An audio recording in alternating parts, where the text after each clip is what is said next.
Hey, what's up guys? This is Nevin here. In this video, I'm going to be showing you how to send a cold email to every property manager, real estate agent, restaurant owner in your specific city and market autonomously. So you don't have to actually go through and type out an email. You just type it up once, pull in some dynamic data, hit send, and it'll automatically trickle out a couple emails a day. To all of the property managers. So the reason I'm doing this is because with my company EcoClean, we've been predominantly probably 90 to 95% residential work, and that's fine, and it's done great for us, and we make plenty of money doing it. But my vision for EcoClean 2 years from now, and I'm always, anyone who's ever talked to me, I'm always thinking like 2 years from now, 3, 4 years from now. My vision is to have multiple crews doing big HOA type of work, big apartment units, hotels, hospitals, big buildings with big payday, government contracts. I want to be at that stage, so I'm planting the seeds right now. So with these cold emails, I'm not going to be selling. I'm not going to be saying, hey, how can I, like, do you need house or do you need pressure washing? My goal, and I'll show you exactly the script I'm going to use, the tone that I'm trying to come across with. So this might be a long video, but I think for some of you, it might be a useful video. I'm just going to send out probably a drip campaign to each of these emails that you're seeing on my screen, probably 2 or 3 emails, introducing myself, who I am, and what I do. So it's going to be pretty quick and easy and straight to the point. Now, like I said, I'm not selling in this. My goal is just to introduce myself and get on the radar. Now, when it comes to getting a list like this, I'm going to show you the software that I use to send the emails. I made a video maybe about a month ago at this point, about how to actually build a list, and you can build it yourself. It's going to take you a while. Obviously, you see all the data that we have here. You can build it yourself. It's just going to take you some time. The list that I have has their phone number, email, website, LinkedIn, Facebook, Instagram, and Twitter, and then they're also their address. So what I plan on doing, I made a video earlier doing cold calls, doing LinkedIn outreach, connecting with them on LinkedIn. What I will be doing is I'm going to not cold call, but I'm going to send a cold email, multiple cold emails to every email. I'm also going to hit them in their address. I'm going to hit them with a postcard through Dope Marketing, David Carroll with Dope Marketing. So I'll be using him to send out the postcards. But yeah, guys, let's just go ahead and hop right into it. So, oh yeah, when it comes to getting a list, I made a video showing how to get one. If you need me to make a list like this for you, I can do it. Unfortunately, I don't do it for free. Obviously, it takes time out of my day. But if you want to build one for free, I show you how to do it. You know how the old saying goes, you either have time or you have money. If you have the time to sit through and do it, sit through and do it. Because, like I said, it's about planting seeds for, not necessarily sending out these emails hoping that I catch a big fish and, put in a bid and get the bid for next month. It's about a year from now, 2 years from now, 3, 4, 5 years from now, building relationships with property managers, building relationships with people who will actually move the needle for my company, people who actually can make decisions. So with all that being said, it's now 3 minutes into the video. I'm actually going to get into it, so I'll put a little timestamp for anybody who wants to skip the intro. Now we're actually getting into it, okay? 3 minutes, 35 seconds, 3:30 we'll go. All right, so I've got my list, and I'm using a software called Mailshake. And what Mailshake does is it allows me to type up, a number of emails. I could have one email and then another email that triggers if they open the first one, or another email that triggers after 3 days of the first one, or 5 days, or whatever, right?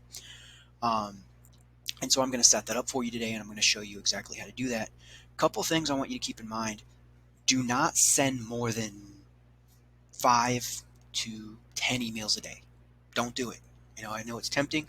Put it on an automated calendar. Send about 5 a day, maybe 10 a day, maybe somewhere in that ballpark. 5 to 10 a day throughout the day. Because here's what's going to happen. If you try to send out 20, 30, 40, what's going to happen is you're going to start hitting the spam folder. All right. Now, if you start hitting the spam folder, you might as well not send your emails at all, because they're not going to go through. So I'm going to show you how to personalize it, and I'm going to show you how to send them without hitting the spam folder. Inevitably, some of them will hit the spam folder, but you want to minimize that, okay? So what you're seeing here is a campaign. What I'm going to do in Mailshake. Now, Mailshake's like $60 a month or something like that. So if that's a lot, do the manual way, you know. And so what I'm going to do is property managers. Now, if this were a list of realtors, then I would name it realtors in Harrisburg. And this is the email it's going to come from, my power washing email. Now this is where it's going to have us insert a CSV. Now keep in mind, I already uploaded this list previously, so it may give me an error, but once you've built out your list inside of Google Sheets, you're just going to come to File, and you're going to go ahead and download it, and you're going to download it as a CSV file, comma separated values. Now you see it'll download. Now what I'm going to do, I'm going to come in here, I'm going to drag it in. Maybe it won't let me drag it. Let's go ahead and choose it. That's the one. And now we just have to match up the email address, email, business name to business name. Okay, company, we could just go that business name too, because we don't have their we don't have the actual names of the contacts. We just have the business names. So I'll show you how we can personalize the email so it's not the same email going to everybody. It'll go. Now you can see 52 recipients exist in another campaign. It should actually be all of them because they all exist in another campaign. But we're going to go ahead and we are going to remove the ones with the generic, so sales, info, office. We're going to remove all of those ones because those ones are going to be more likely to hit the spam folder. So we're just going to remove those ones, and we're going to click continue. All right. Now this is when it comes to actually creating your email address or creating your email. What I like to do, go ahead and click insert, and you're going to go ahead and click company name. Let's see if we can find it here. So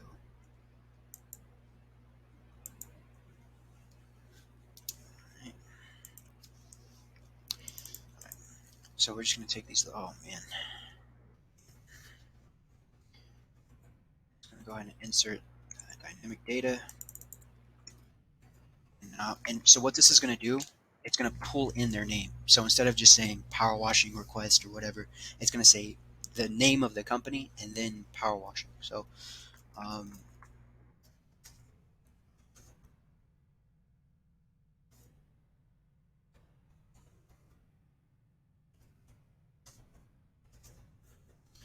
and then you just copy this company, paste it in.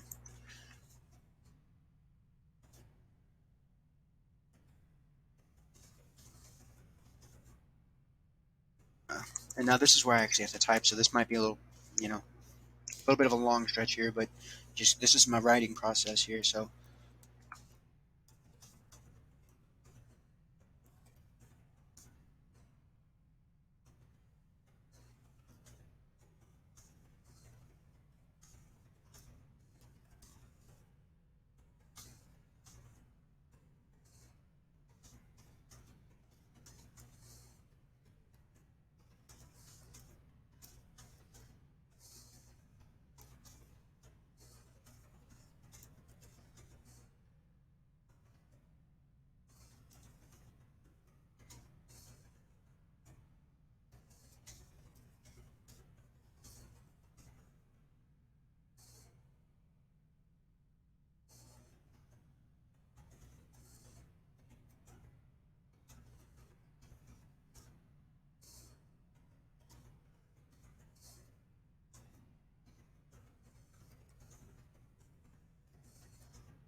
now, as I was saying, you can automate this to where we're sending out one, but we can set it up to where we send out a second one also shortly thereafter. So we could add follow-up, or you could add drip.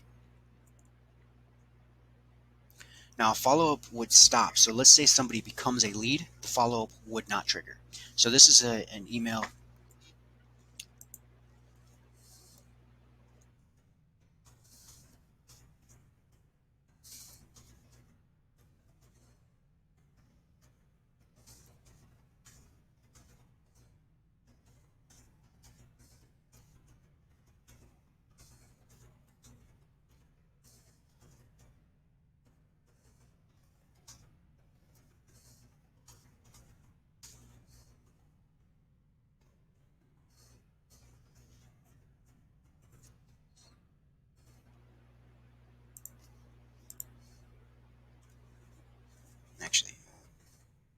Might as well show you this. So the fallback text is if for whatever reason the company name column or field is not filled out, this will be the fallback text. So let's say for whatever reason the company name is not listed, it would say, um, how did I phrase that?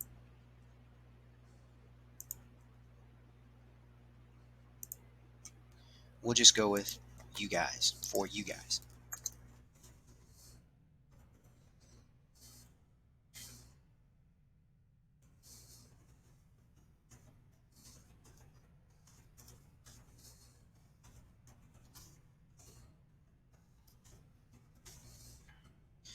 Now that's a follow-up. So a follow-up is what would happen after the person becomes a lead, and I'll show you how to do that as well. I'll show you how to confirm somebody's become a lead.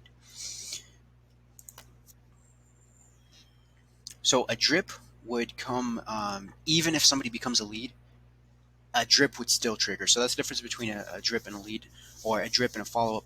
I'm not going to add a drip because if somebody becomes a lead, I want them to go to a different system. I want them to go directly into my CRM where they would trigger a different follow-up system, not necessarily through here. So this is just to generate the lead, just to confirm that, okay, we are on this company's list of vendors. So whenever they have a building that potentially needs cleaned, we at least have a chance of, they'll at least send us an email and say, hey, can you put in a bid? That doesn't mean we're going to get the deal, but that means, we had a 0% chance beforehand because they had no idea who we were. And that raises our chance. Even if it only raises, let's say there's 10 other companies.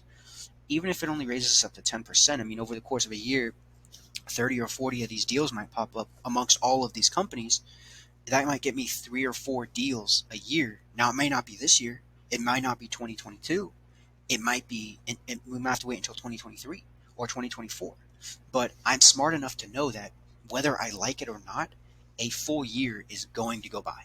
And if I make this investment in terms of my time and plant this seed and water it, over time, I will be the preferred commercial contract cleaning company in my city. There won't be a second. There won't be a need for a third. Eventually, they'll get to a point where it's like, all right, what did EcoClean give us a price? Let's take EcoClean. Because I've built a relationship with these people and I'm not trying to sell to them. So that's just a little tangent I wanted to go on there. But like I said, not going to do the drip campaign. We're just going to go ahead and go to next. Delete because we don't want the drip. All right. And you know what I should have done? I should have sent a test. All right, let's go ahead and send a test. Okay. So now what happened is a test email was just sent to my email.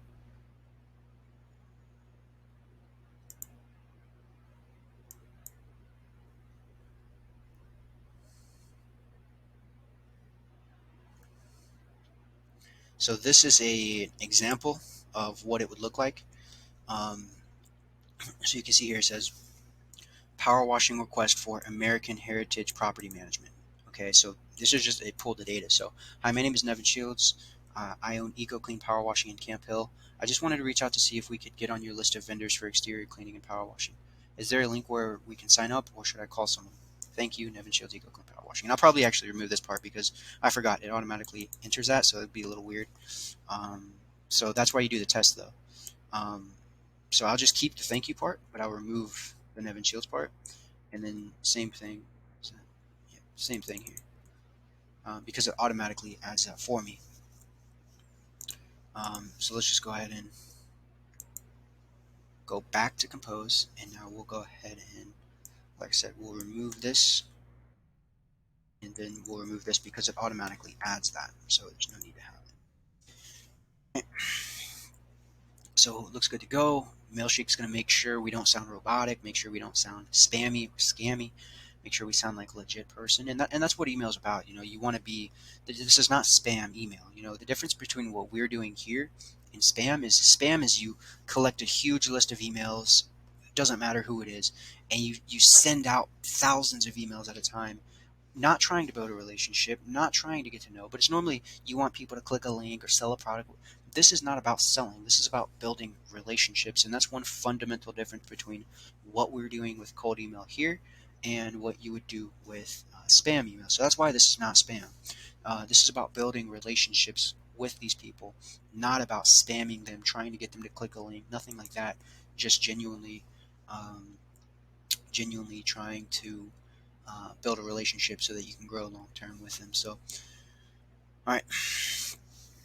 Um, and then the way this works is the way this will work is as soon as somebody clicks or they respond to your email, it'll automatically turn them into a lead. So this what's called the lead catcher will turn them into a lead. You'll get notified, and then what you can do is you can go ahead and take that lead and then send it directly to your CRM, where they would get the second part of the follow up, or maybe you set it up to where every month or every other week you automatically send out a postcard to their mail, or you automatically send an email every month, or you call them once a month just to stay in front of it, just to stay on their mind.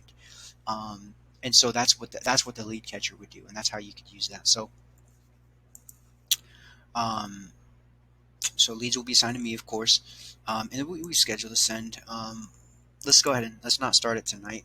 Let's give me an hour, because what I'm going to do, I don't want it to send immediately. I don't want it to send immediately. I want to go in and set the parameters, because I don't want all 50 emails to send out at one time. That's how you hit the spam folder. What we want to do is we want to schedule them, like I said, between 5 and 10 emails per day. Now, of course, I could go through and type 7 emails a day, but it's about the consistency. It's about, let's say because I only have a list of 50. You gotta remember, I live in a small city, Harrisburg, Pennsylvania. It's tiny. You might, and it's property managers as well. If I were looking up realtors right now, there'd probably be 300 realtors. And we'll do the same thing with realtors, by the way. It's going to be a different campaign because it's a different demographic, but realtors, they deal with houses every day. They have clients trying to sell a house. The house might be dirty. They want to prep it. They want to get it clean before they present it. You know, so realtors are good people to be in touch with. And again, we're not trying to sell the realtors, hey, you should come buy your house washed. That's not what we're trying to do. We're trying to build a relationship. Hey, if you ever need a house that needs cleaned, let's work out a deal. I could, because you're a friend of mine, I can give you some slack, whatever, with the realtors. So that's the way that I'm looking at that. Okay, so you can see there's 52 recipients. Now let's go through and start the campaign. And just like that, you have this set up. But I believe, and I haven't used this in a while, it's actually been, I want to say, close to a year before I really, now it's set to automatically send out 30 emails, but I want to space this out. I don't want to send 30 emails. And here's where you can edit the rules. So let's say there's a limit as to what time you actually want to send the emails. Let's say we don't want to start sending the emails until 7, and we want to stop sending the emails, let's just say at 5. And then max number of emails per day, we're going to set this at 8. Like I said, I want to go between 5 and 10. Space out over the day, that's what we want to do. Minutes between. And because we're only sending out 8, let's go ahead and go, let's go an arbitrary number. Let's go 26 minutes per day. Save. And now you can see I have emails going out over the next basically month. So over the course of this month of April, there's going to be a new email going out at throughout the day, and we can actually space that out. Let's go, instead of going 26 minutes, let's space it out a little bit more, and let's go with like 30, or not even. I mean, we could go with like 57 minutes. And I want to pick a random number so that in the algorithm it doesn't. Because if you go exactly 30 minutes, that's going to be a clear-cut sign. Every 30 minutes an email is being sent out. That's a dead giveaway that it's automated. 57, of course, the algorithm's so sophisticated, it'll catch on. But that's the reason why I'm picking an arbitrary number like 57 instead of an even number like 30 or 35 or something like that. But now you can see spaced out. So now it's going to start at 7. The last email will be sent at 1:39, which is perfect, right after lunch. And yeah, guys, that's pretty much all there is to this. Now it's going to send out whenever somebody does respond to the email, it'll come to the lead catcher. And like I said, once they hit the lead catcher, once they respond, that's when I'll go in and I will add them to, in my case, it's Markate as my CRM. I'll add them to Markate, and then again, I'll start sending them a postcard using Dope Marketing, either once every month or once every 2 weeks, or we'll set that up and see how we go. And all of those leads that are in there, they're getting a postcard too. I mean, think about it. It's a dollar for a postcard to get in front of 50 different property managers in my city. Dude, one deal. I just need one deal, and it's going to 100 times that investment. So, Yeah, guys, hopefully this helped. Like I said, Mailshake's not free. You can do it yourself, which is it's one of those things you either have time or money. So appreciate you guys watching. Have a great day. Talk to you soon.